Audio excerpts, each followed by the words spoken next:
And I'm thinking about the violence that's done in their very nature and the ignoring of that suffering being something that then perpetuates the continued oppression in our society, race in society at that given time, and the segregation that happens. But I'm thinking, oh my gosh, there's a fragmentation happening inside. Welcome to Grief Heals, the podcast that explores how grief heals. Join us as we consider how grief invites love within ourselves, our communities, our world, our histories, and how it is that grief heals. I'm Lisa Michelle Zega here with Eric Simpson.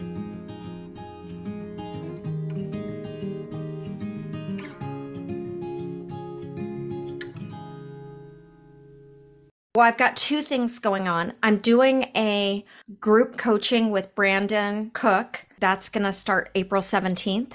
And then I've also started a group with another friend called Human Solidarity Group, where we are coming together. It's basically a group where we are acknowledging things like racism, sexism, any way that our fellow human being or ourselves have been othered, and coming together to honor our human journey so that we can come for the healing and wholeness of ourselves, each other, our ancestors, and our future generations. So it's standing together as one human collective and recognizing that your suffering is my suffering and my healing is your healing, and that we really are one.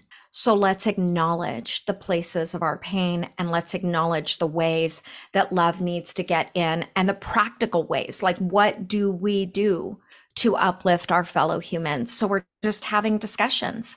We are doing readings together. We're going to start a book on feminism by Bell Hooks. I'm recognizing that, as an aside, Eric, that when I came into the church as a young woman, feminism was, first of all, there was a caricature made of it, then it was demonized. And so I never even learned about feminism. Here I am at 53 years old, and I'm going to read my first book directly about feminism.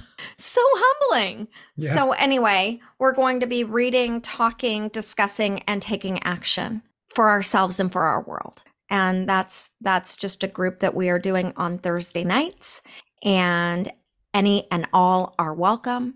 And then I am starting a coaching group with my friend and someone that I consider an informal mentor, Brandon Cook. He is the podcast author of Naming the Real, and we're going to do a 10-week online coaching course on Zoom, and it's exploring the pathways toward a flourishing life. It's unique in that it's a hybrid of educational resources as well as coaching, where people will get individualized coaching in a group context. So community, you and I are talking about community for whatever challenges they are facing as they seek to live as fully human and engage their own flourishing. That's starting April 17th, and we are getting a registration page up very soon.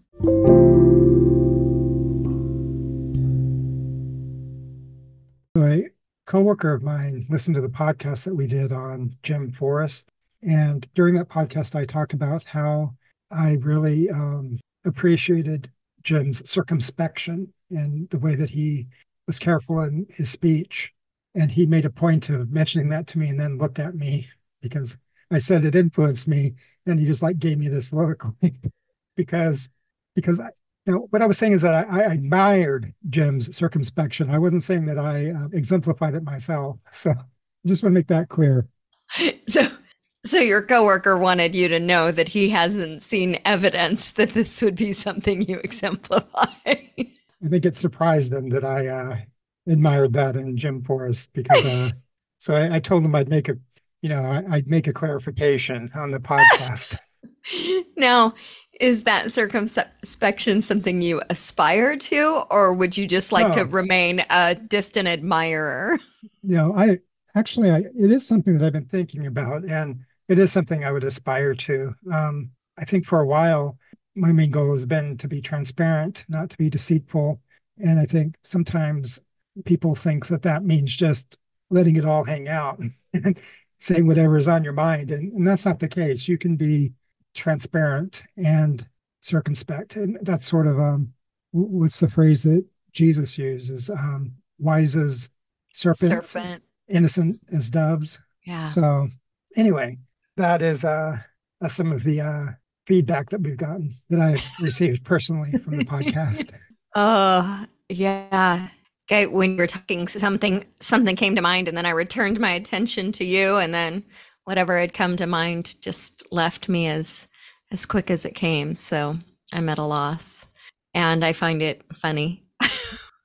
You were telling me earlier about the book that you've been reading. You've been reading the Jim Forrest biography, but then Mhm. you've also been reading the James Cone Yeah, the book. cross and the lynching tree.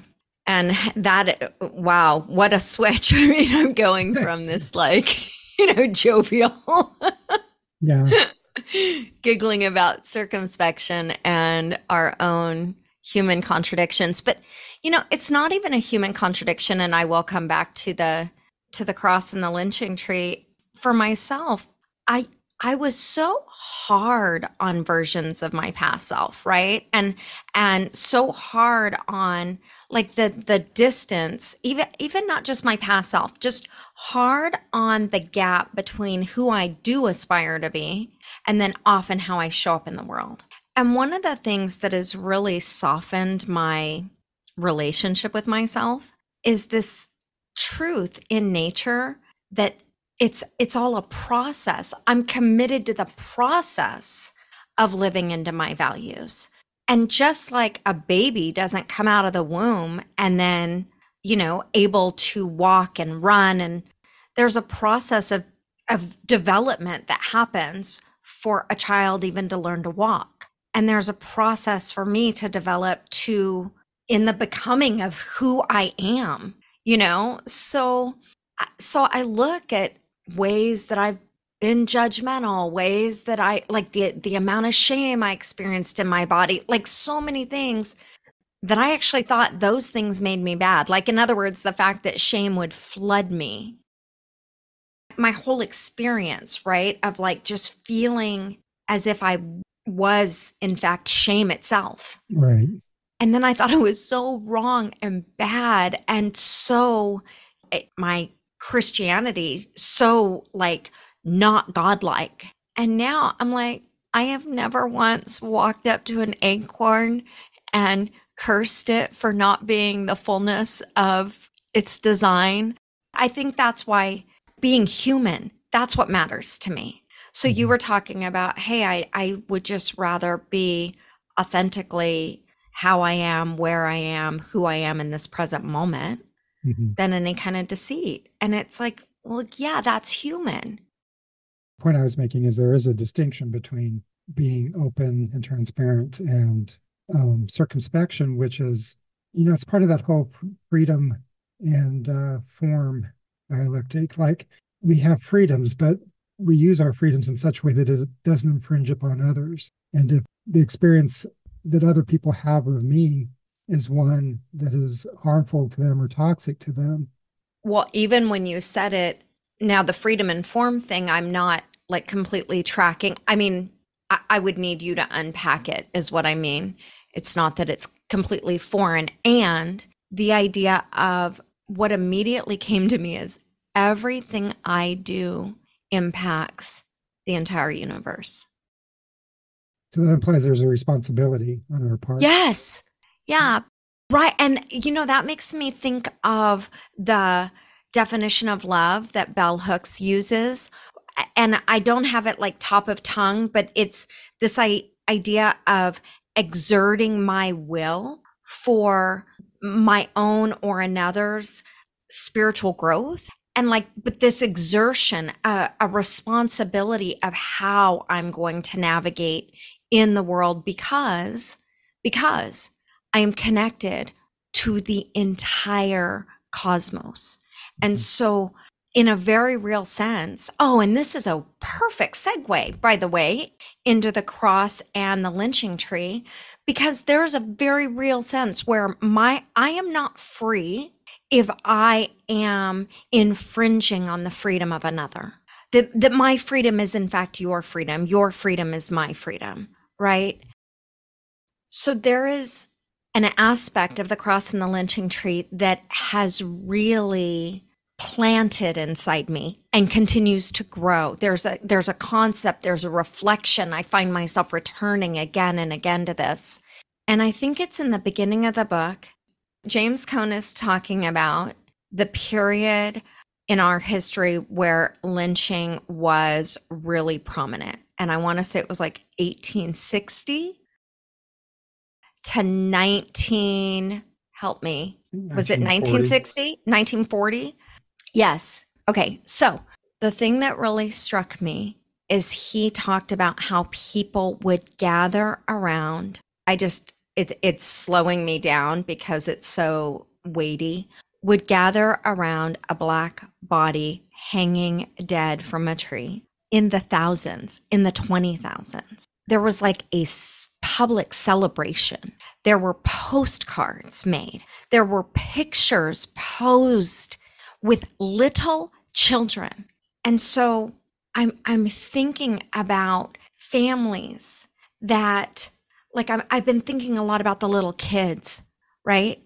Because thinking, all right, there is no universe where a child in a child's mind, in a child's body, what is happening is a celebration. And yet they're being told by people that are their caregivers, people they respect, people they're being told by their tribe, essentially, this is a good thing. And so now there's a war between what's going on inside their little bodies, their little hearts, their little minds, and the people that they look up to and the people that keep them safe.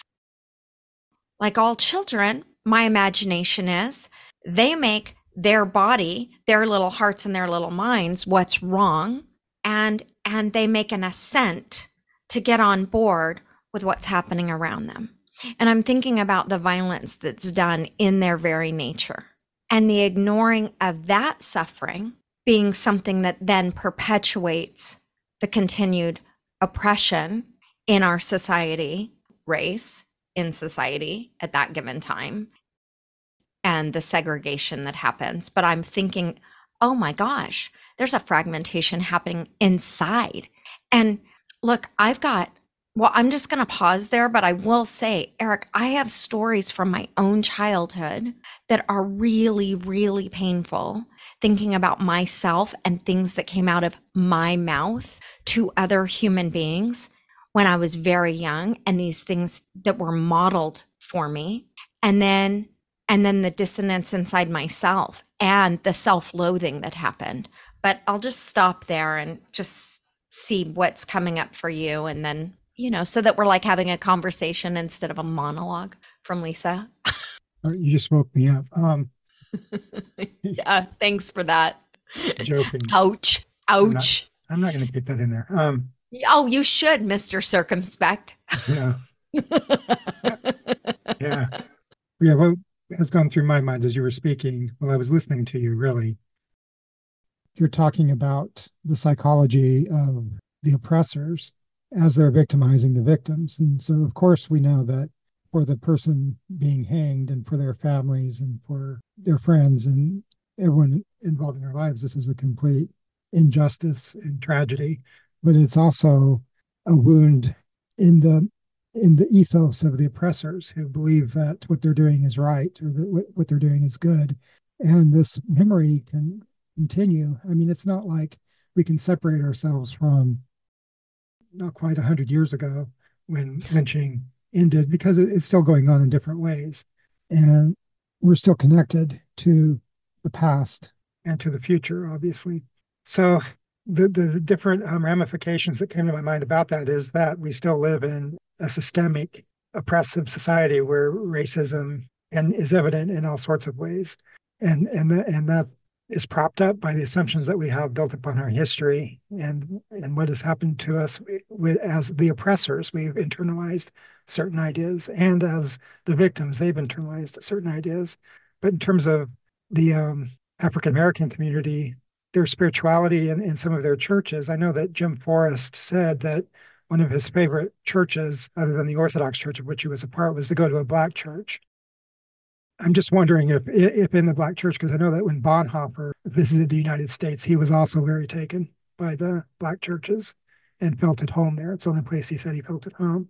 And so I'm just wondering if their spirituality as Christians who've adopted the Christianity of their oppressors, they live it out, if they live it out in a more authentic way, which would be sort of a real irony, I think. Well, that is one of the things that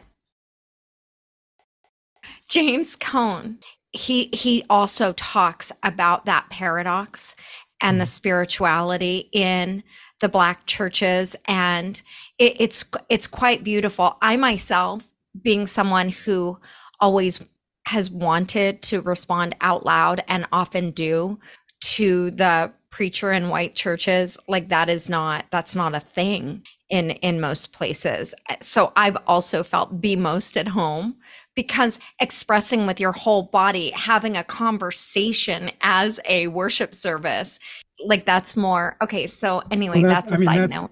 that's also like high liturgical churches. When you go to an Orthodox church, you light candles, but it's just a little bit less. It's different. Right. It's a different kind of Of conversation. liturgy.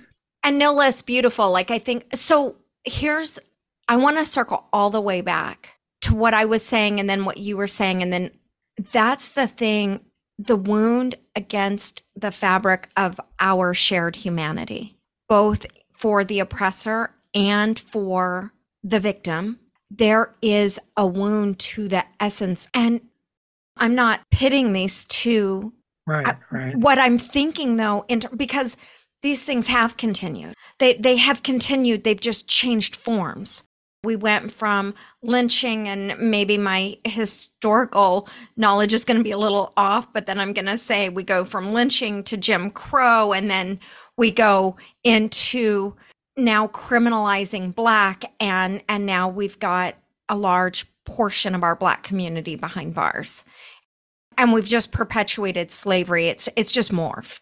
I think one of the things that has allowed it to morph is the disconnection of the oppressor to our own history and to our own wounds.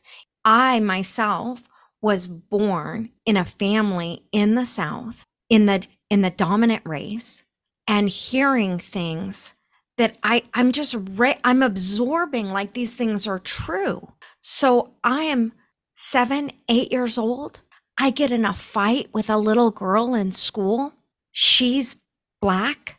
And my response to her is to yell that I have nothing against. I think everyone should own at least one. That statement has haunted me my entire life. And I've treated myself like I was the originator of that statement. I had no compassion on an 8-year-old whose own mind, body, spirit is violated in being trained in those kinds of lies. So here's what I find ironic, Eric, and part of this work around grief for me, why it's got me by the heart, is when I entered the wounding of 8-year-old me and I wept for her who absorbed this by her authorities, and I had compassion on her, it catalyzed me in being different in the world. Ignoring her actually helped me ignore the injustice of people still suffering in our community from oppression. So I've got this idea that entering our wounds, I've got this lived experience, I've got this watching how this ripples with other people, that as we enter our wounds with compassion, well, now we can enter society's wounds, our ancestry's wounds. Now we can come together like completely different. But ignoring the past, I mean, what's that idea? Like, if we don't know our history, we're going to repeat it, and we see these cycles of oppression. So I'm not highlighting the oppressor's wounds to like, further the imbalance of injustice. I'm actually saying, hey, if we enter our own wounds, now I have eyes to see you. That's my experience. It's my heart.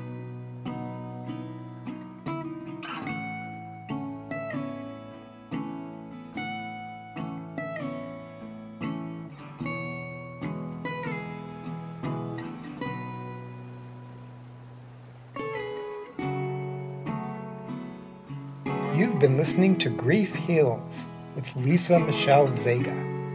The podcast is produced by me, Eric Simpson, in association with Jump Up and Down Productions. Music by Kendalian, Drunken Nights to Sunday Mornings, and Stefan Carlin, A Calming Ocean, A Common Notion. If you would like more information about the work Lisa does, point your browsers to legityou.com. That's LEGITYOU. Lisa can also be reached at lisamichelle@legityou.com.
This has been a Jump Up and Down production.